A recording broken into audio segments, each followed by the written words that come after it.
The man who trusted numbers above all else learned the hard way that a financial portfolio can be perfectly balanced even when a life is built on a lie. For 5 years, I was the devoted husband, the methodical provider, and the oblivious fool. Tonight, a pulsing dot on my phone's GPS is leading me not to my wife's girls' night, but to the lavish rooftop bar of the Grand Meridian Hotel, where the perfect facade of my life is about to shatter. My name is Ethan Hayes. I'm 33 years old, and I'm about to tell you how my perfect life revealed itself to be a perfectly constructed lie. I'm a senior accountant, the kind who works from home, managing corporate tax portfolios for mid-sized businesses while wearing pajama bottoms and a dress shirt for video calls. I color-code my expense reports. I never miss a deadline. I pride myself on being methodical, disciplined, the guy clients trust with their financial secrets because I understand that numbers don't lie. People do. 5 years ago, I married Rachel. God, I can still remember the first time I saw her at our mutual friend's wedding. 25 years old, electric in a way that made everyone else in the room fade to gray. She was holding court by the bar, telling some story that had 3 guys hanging on every word, her laugh cutting through the reception hall's music like champagne bubbles rising to the surface. When she caught me staring, she winked. Just like that. No hesitation, no games, just pure, unfiltered confidence. "You look like you need rescuing from a boring conversation," she said, sliding up next to me during the cocktail hour. "I wasn't having any conversation," I admitted. "Even worse," she laughed, handing me a drink I hadn't asked for. "I'm Rachel. You're going to dance with me later." And I did. All night. We were good for 2 years. Really good. She worked full-time at a digital marketing agency downtown, and we'd created this perfect rhythm in my modest starter home, the one I'd bought 3 years before meeting her, back when I thought success meant having a mortgage. She'd blast music while cooking weekend dinners, dancing around my kitchen with a wooden spoon as a microphone. We'd binge-watch crime documentaries, her head on my chest, solving murders before the second commercial break. We talked about kids, about upgrading to a bigger house, about growing old together. Then, in our 3rd year of marriage, everything shifted. "I can't do it anymore, Ethan," she sobbed one Thursday night, mascara streaking down her face. "My boss is toxic. The stress is killing me. I throw up every morning before work." I held her while she cried, feeling her whole body shake against mine. "Then quit," I suggested. "We'll figure it out." "But the mortgage, the bills," she protested weakly. "I make enough. More than enough. You focus on us, on building a real home. Take some time to figure out what you really want," I assured her. The relief in her eyes was immediate. "You mean it? You'd do that for me?" she asked. "Rachel, I'd do anything for you," I replied. I meant it, every word. That was 2 years ago. Now, in our 5th year of marriage, I work 50 to 60 hours a week from my home office while Rachel exists in an entirely different orbit. She wakes up at 10, sometimes 11, spends 2 hours at the gym, and Christ, she's gotten fit. Her body is tighter, more toned than when we met. I used to feel pride when other men noticed. Used to. Her days are filled with lunches that last 3 hours, shopping trips that max out credit cards I pay off monthly, and an endless rotation of girls' nights with Maya, Simone, and Jess, her friends, who all somehow manage to not work while living in designer clothes. I never questioned where their money came from. Never questioned much of anything. I pay for everything. The mortgage on this house she barely cleans, the utilities for lights she leaves on, the groceries she doesn't cook, her BMW lease, her credit card statements. I don't examine too closely. She was supposed to take care of the home while I provided. But increasingly, I find myself doing dishes after midnight, starting laundry at dawn before client calls. The house smells like her perfume and neglect. The intimacy stopped being about us months ago. Once every few weeks, if I'm lucky. And even then, she feels distant, mechanical. Like she's performing a duty rather than making love. She keeps her eyes closed, never says my name anymore. "Let's go away next weekend," I suggested last Tuesday. That bed and breakfast in Napa you bookmarked? Can't. Maya needs me for her thing, she replied dismissively. What thing? I pressed. Just a thing. Don't be controlling, Ethan, she shot back. Controlling. The word she'd started using whenever I asked questions. When did you get home? Controlling. Who were you texting? Controlling. Why is there a receipt for a hotel bar in your purse? Controlling. So I stopped asking.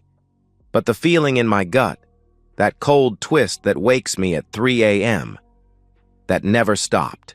She's always on her phone now, angling the screen away when I walk past. She showers immediately when she comes home, even from lunch. She bought lingerie I've never seen her wear.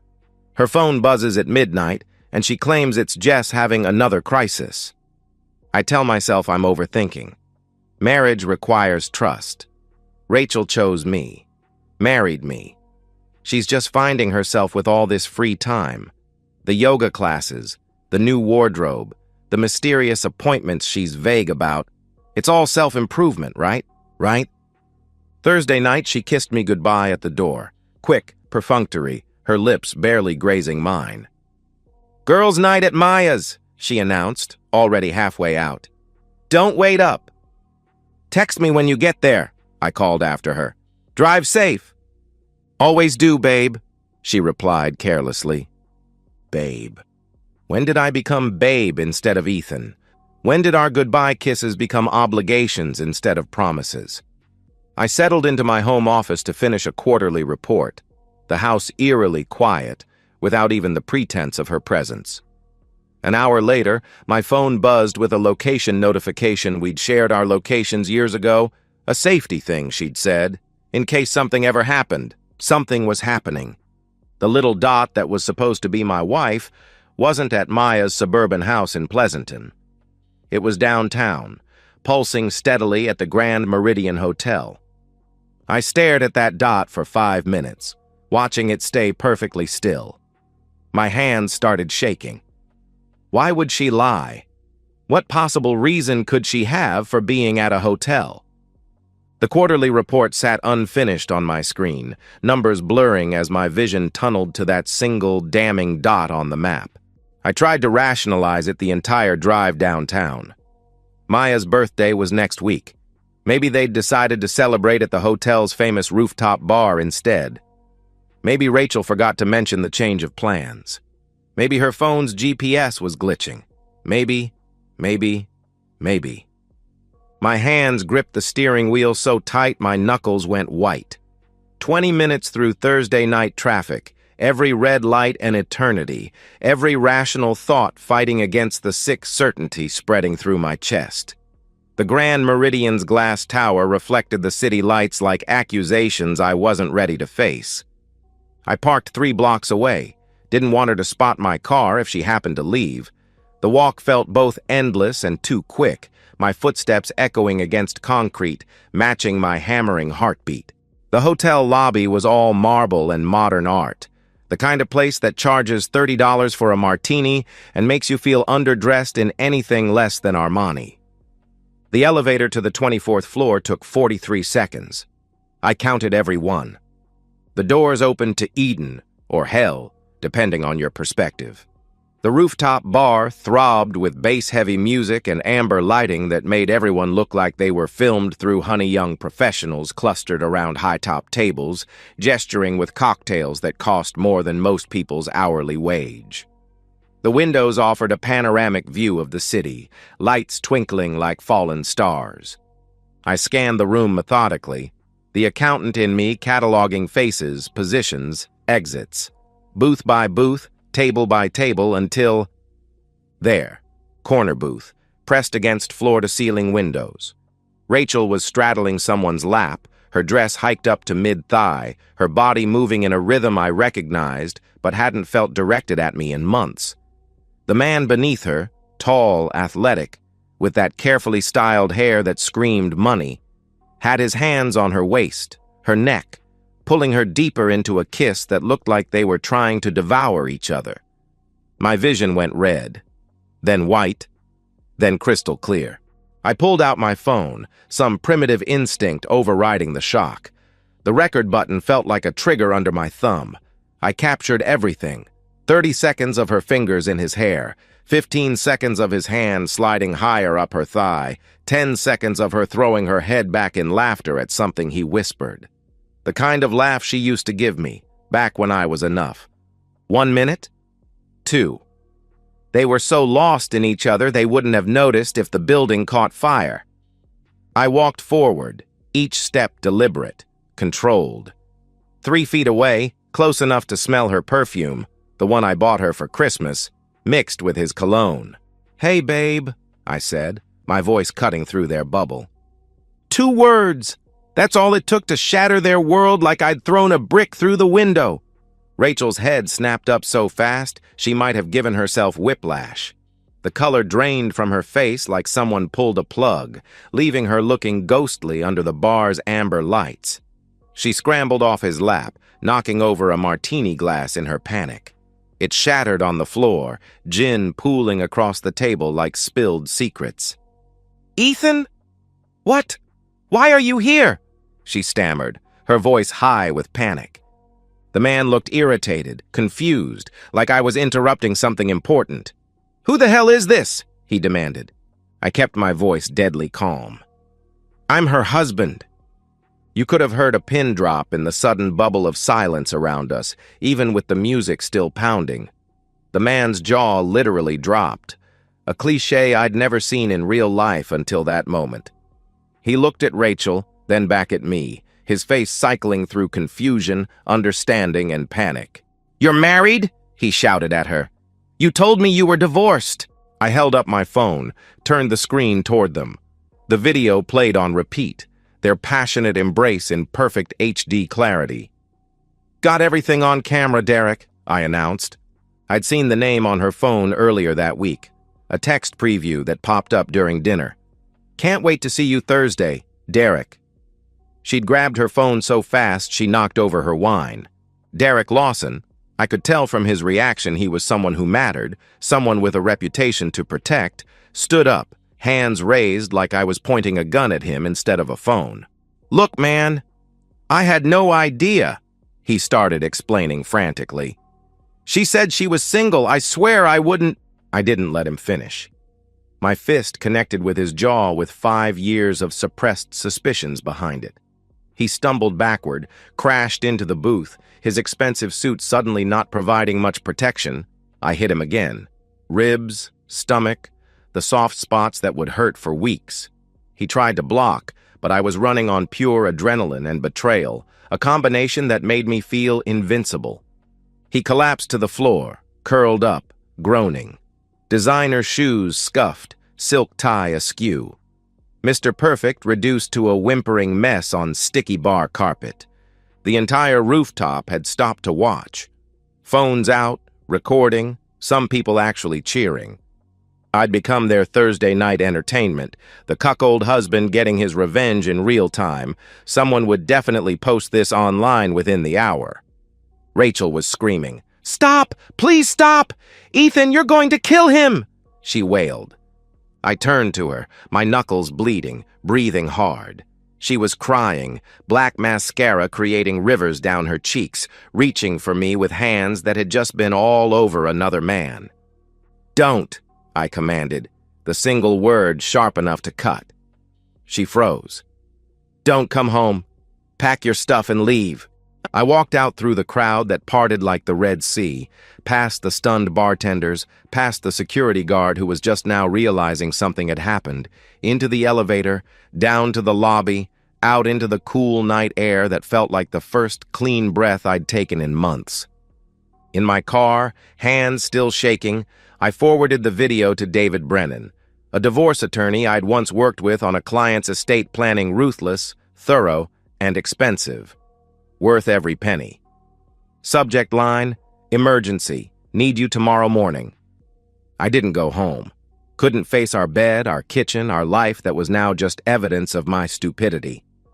I checked into a Marriott across town, lay on sterile white sheets, and stared at the ceiling while my phone exploded with calls and texts from Rachel.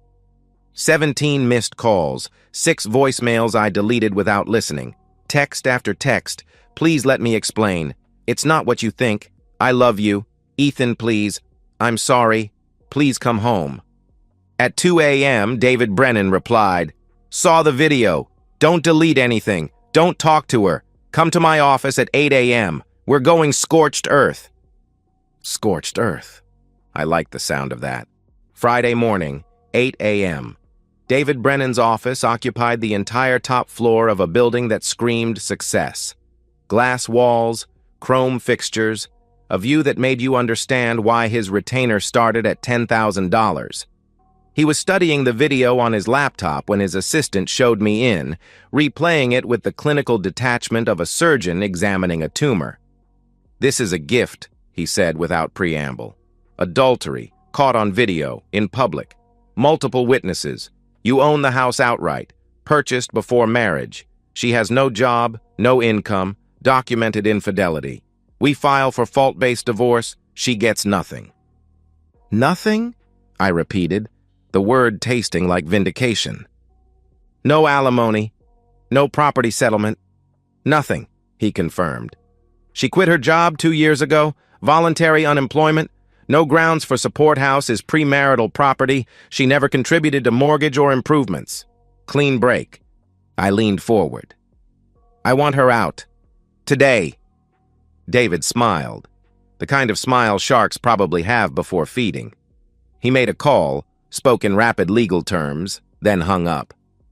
"Process server will have papers to her within 2 hours. After that, she's trespassing on your property," he informed me. I texted Rachel from a burner phone David provided. My real phone was evidence now. "You can stay until the papers arrive. After that, you're trespassing." Cold, surgical. Everything our marriage hadn't been. By noon, she was served. By 12:15, my phone had 43 missed calls. She showed up at my hotel. I don't know how she found me. But I'd already switched rooms, called security when she wouldn't leave the lobby. Her texts devolved from begging to anger to desperation. "How can you do this? 5 years means nothing? I made one mistake. You're destroying my life." I screenshotted everything, forwarded it to David. Evidence of her admission, her instability, her guilt. But the legal decimation was just the beginning. The video from the bar had already started circulating. Someone posted it on Instagram. Faces blurred, but anyone who knew us could tell, "Husband catches cheating wife at Grand Meridian," already had 50,000 views by Friday afternoon. I made strategic calls. First, Robert and Linda, Rachel's parents. Conservative first-generation immigrants who'd treated me like the son they never had. Robert answered on the second ring. "Ethan, how's my favorite son-in-law?" he greeted warmly. "Robert, I need to tell you something. About Rachel," I said carefully. Silence. Then, "What has she done?" he asked, his voice already heavy with dread. He knew. Somehow, he already knew. "Parents always do," I explained calmly, offered to send the video as proof. He stopped me. "No, I believe you. I'm sorry, Ethan. We raised her better than this," he said quietly. Within hours, Rachel's parents disowned her. Her mother, who'd babied her, defended her, enabled her, left a single voicemail that Rachel played on speaker when she was begging me to answer. "You've brought shame to this family. Don't contact us again." Next, the friend group. Maya was horrified when I told her Rachel had used her as an alibi. "She was supposed to be at my house?" Maya exclaimed. "Ethan, I haven't seen her in 2 weeks." The group chat exploded. Simone and Jess had suspected something. Rachel had been distant, secretive, always on her phone during their lunches. When they saw the video, they cut her off completely. Blocked her number, removed her from group chats, unfriended her on everything. Derek Lawson fared no better. The video reached his workplace. Someone recognized him and forwarded it to HR. Turns out Derek was a pharmaceutical sales director with a history of inappropriate relationships. This public scandal gave them grounds for termination. His $180,000 salary gone. His reputation in the industry destroyed. His LinkedIn updated to seeking opportunities within a week. Rachel was living in an extended stay motel, paying with credit cards I'd canceled. She had no savings. Why would she, when I covered everything? No job references after 2 years of unemployment, no support system. Her carefully curated Instagram life collapsed to nothing. The divorce proceeded with brutal efficiency. Rachel got a public defender who tried arguing for temporary support, but David demolished every argument with evidence and documentation. The judge, a woman who'd clearly seen too many cheating spouse cases, reviewed the video once and ruled in my favor on every point. "Mrs. Hayes," the judge addressed Rachel, looking over her glasses at Rachel, who sat hunched in a borrowed suit. "You voluntarily left employment, contributed nothing to the household financially, committed documented adultery, and now expect support from the man you betrayed? Petition denied." 60 days after that night at the rooftop bar, David called with the news. "It's done. Final decree signed. She got nothing. No property, no alimony, no shared debt. You're free," he announced. I hung up and stood in my home office. My home, my office. Looking out at the yard I'd need to start maintaining myself. The house felt too quiet, too big, too full of ghosts. But it was mine. Every square foot purchased with my discipline, my work, my trust that had been weaponized against me. That evening, I drove past her motel. Her BMW was gone. Repossessed, probably. The parking lot was full of cars held together with duct tape and hope, people who'd hit bottom and were trying to climb back up, or just trying to survive another day. I wondered if she was in there, staring at walls that weren't hers, wearing clothes from discount stores instead of Nordstrom, eating ramen instead of sushi. Then I drove home, parked in my garage, and closed the door on that chapter forever. 3 months after the divorce was finalized, 5 months since that night at the rooftop bar, I'd gutted the house of memories like cleaning out an infection. New furniture, new paint, new art that didn't remind me of weekend antiquing trips where she'd charm sellers into discounts. I started working out again, my body remembering what it felt like to move without the weight of suspicion, reconnected with friends who said they'd noticed something was off but didn't want to interfere. Landed 2 high-profile clients who appreciated my attention to detail, my reliability, my inability to lie even about numbers. I was building something new from the ashes she'd created. Then, on a gray Saturday afternoon in November, my doorbell rang. I opened the door, and there she was, a ghost of the woman I'd married. She'd lost weight, the kind that comes from stress, not gym sessions. Her hair hung limp, unstyled. She wore Walmart clothes that didn't fit right, the kind you buy when you need something clean more than something flattering. Her eyes were hollowed out, red-rimmed, ancient. "What do you want?" I asked, my voice flat, emotionless. I'd practiced this moment 100 times in my head. In some versions, I slammed the door. In others, I laughed. In reality, I felt nothing. "Can I come in?" she pleaded. "Please, just for a minute. I need to talk to you." I could have refused, should have. But some perverse curiosity made me step aside. I let her into the foyer, no further. She didn't deserve to see what I'd built without her. She looked around at the changes visible from the entrance, her face crumpling. "You've changed everything," she observed, her voice breaking. "Fresh start," I replied simply. "Ethan, She took a shaky breath. "I wanted to tell you I'm sorry. I know it doesn't mean anything now, but I need you to know I'm sorry for what I did, for how I treated you, for everything." "For cheating on me?" I cut in, my voice turning sharp, surgical. "For lying about where you were going? For letting me pay for your entire life while you met another man?" She flinched like I'd slapped her. Tears spilled down her cheeks, not the pretty tears she used to deploy during arguments, but ugly, desperate ones. "I know," she sobbed. "I was selfish. I was stupid. I took you for granted. I thought I could have everything. The security you gave me and the excitement with Derek, I convinced myself I deserved it. That you wouldn't find out.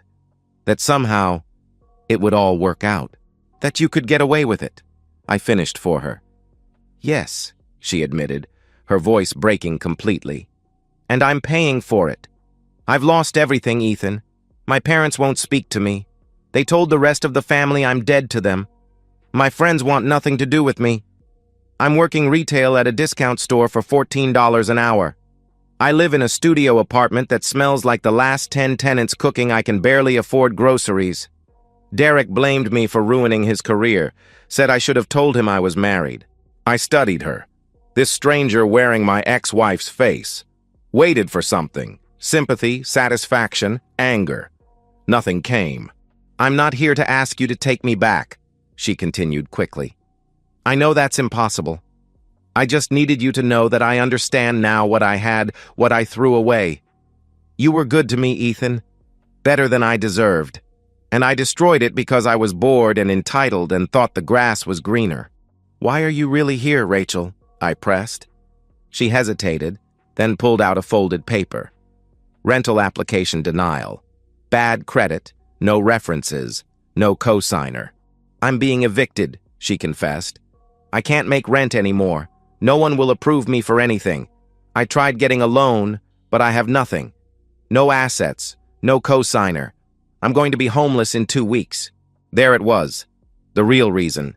She'd come for salvation, assuming that somewhere under my anger was the man who'd always saved her. That man was dead. She'd killed him in a rooftop bar. So you came here to ask for money, I stated. No, I mean, she faltered, the lie dying on her lips. I thought maybe you could co-sign an apartment application or let me stay in the guest room for a month until I get on my feet or... Get out, I interrupted. Ethan, please, she begged. You made your choices, I said firmly. You chose to cheat.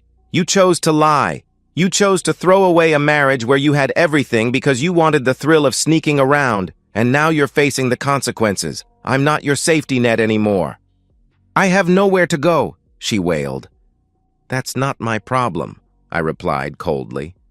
I opened the door wider, November air rushing in cold and unforgiving. You have 2 minutes to leave before I call the police for trespassing, I warned. She stared at me, searching for any crack in my resolve, any hint of the man who used to love her. She found stone. Finally, she turned and walked out, shoulders shaking with sobs that might have moved me once. I closed the door, locked it, leaned against it for a moment. My hands were steady. My heart rate was normal. I didn't feel triumphant or cruel. I felt free. I walked to my home office, opened my laptop, and got back to work. Rachel's problems weren't mine anymore. They never would be again. 1 year after that final confrontation, 16 months since the night at the rooftop bar, I sit on my deck, the October morning crisp and clean. The backyard I've transformed into my personal sanctuary spreads before me. New landscaping, a fire pit where friends gather on weekends, an outdoor kitchen where I've learned to cook for myself and others. My coffee tastes like victory and peace. The promotion to partner came with a 6-figure raise and profit sharing that would have made Rachel salivate. I mentor junior accountants now, teaching them about numbers but also about value, knowing their worth, protecting their assets, recognizing when someone's books don't balance in more ways than one. I volunteer at a financial literacy nonprofit, teaching people to spot financial abuse in relationships, to maintain independence, to never become someone's meal ticket or mistake their wallet for love. Elena and I have been dating for 4 months. She's an architect, 34, with her own firm and her own scars from a broken engagement. We take things slow, neither of us eager to repeat past mistakes. She pays for her own dinners half the time, has her own place, her own life that intersects with mine but doesn't depend on it. When she stays over, she cooks breakfast. When I stay at hers, I fix things that break. Balance, partnership, words that mean something. The updates about Rachel come sporadically, through mutual acquaintances who think I want to know. She's still living with a distant cousin in another state, still working retail. Her Instagram, what's left of it, shows forced smiles and motivational quotes about new beginnings that get 3 likes. Her parents maintain their silence. Derek Lawson disappeared entirely, probably reinventing himself in another city where the video hasn't circulated. I don't feel vindicated when I hear these things. I don't feel anything. She's become what she always was. Someone else's problem, her own problem, a cautionary tale I occasionally share when someone needs to hear it. The house is mine. Every mortgage payment, every improvement, every memory I choose to keep or discard. The life is mine, built on my terms, with my effort, surrounded by people who match my energy instead of draining it. My phone buzzes. Elena, texting about dinner plans. I smile. A real smile, not the performance I'd perfected during my marriage. Tonight we're trying that new Italian place downtown. She'll drive herself. Meet me there. We'll split the check or she'll insist on paying because I got it last time. We'll go home to our separate places unless one of us suggests otherwise. No obligations. No lies. No pretense. Just 2 people choosing each other, one honest day at a time. I close my laptop, head inside to shower before my morning run. In the mirror, I see a man I recognize again. Older, some new lines around my eyes, but clear, present. Whole. The man Rachel broke is gone. The man who emerged is better, and he's never looking back.